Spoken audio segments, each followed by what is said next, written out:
Coach, tough couple of games against Cleveland. Things can change in a flash in the North Division. What's the mood like here midweek, heading into a couple of big games this weekend?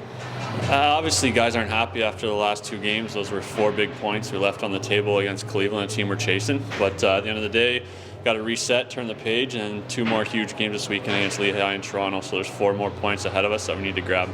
Yeah, how did you analyze those games against Cleveland? Because again, they were pretty close as that whole season series was, and I'm not sure if 5-1 is necessarily a picture of the game the other night. But how did you kind of analyze that pair of games? Yeah, they were tight. Cleveland checks hard. They play well. 2-1 obviously the first game, then it was 2-1 early in the third.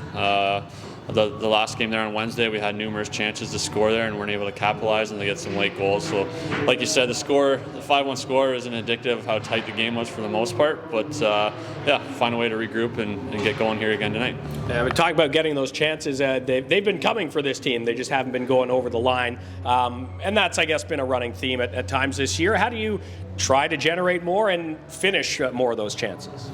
Well, the finish just comes down to guys just bearing down and finding ways to get it through the goalie in the back of the net. Obviously, we can get more traffic. I think we can be a little hungrier in certain areas, getting more bodies in front of the net, winning those loose puck battles in front of the net, and they're not always going to be pretty goals. So usually when you break out of a slump when you're not scoring, the goals are ugly, and it's getting bodies into those dirty areas. Chatting with Sens assistant coach Andrew Campbell. It's a stressful time of year. Lots of games, lots of important games, and as we mentioned, the playoff picture changes daily. How do players kind of deal with that added pressure of this time of year? It's part of the whole experience of being in this league and learning to be a pro and learning to be in a playoff chase and playing these important, meaningful games down the stretch. So every point matters. So a lot of these guys are going through it for the first time as early pros. So you got to find a way to dig deep, and everyone elevates their game at this time of year. The league gets better, individual players get better. So find a way to push yourself, and we got to come up with some big efforts here.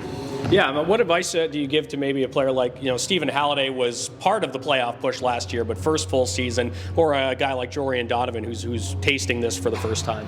Yeah, like Stephen had a taste of it here in playoffs last year, and Jorian obviously has had some deep runs in junior with Hamilton and then with Saginaw last year. So he's been through the playoff grind. He knows those guys know how the intensity ramps up and all the execution has to amp up, and you got to find a way to bring your game to another level. And what are the areas that you guys need to execute tonight to be successful against a Phantoms team that's lost a couple coming in here? Yeah, they're a big, heavy team. They kind of play that Philadelphia mantra. They're going to get pucks deep. They're going to forecheck hard. They're going to be very physical. And they're going to get bodies to the net in our end, and then they protect their net very well in their end. So it'll be a man's game tonight, so to say. It's not going to be a pretty one, but we got to find a way to be stronger in those areas and be men and win all those little important areas of the ice.